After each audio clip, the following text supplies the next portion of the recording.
কি হয় আপনার? নাতি। কবে হারাইছে? বুধবার বেলা 12টায় কিভাবে হারাইছে? হারাইছে।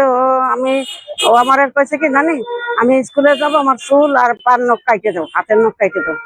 তা কাইটে দেওয়া হয়েছে। ওরে কাছে নানি আমি গোসল করব, তুমি যে নাস্তা নিয়ে আসো। আমি নাস্তা আনতে যাই, দেখি ও গোসল করে কি ড্রেস পরে গেছে এইটুকু আমি বলতে পারতেছি না। ও যে গোসল করে যে, হ্যাঁ, ওর বাপ গাদা কালে ফেলাই থেকে চলে গেছে।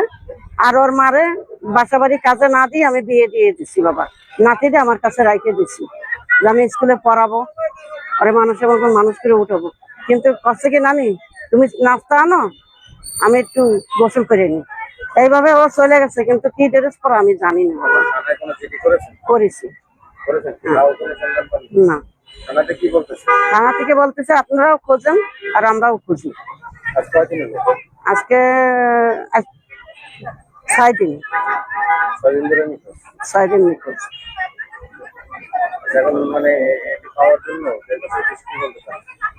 যে পায়ে দেবে, তারপরে আমার অনুরোধ যে তারে আল্লাহ ভালো রাখ।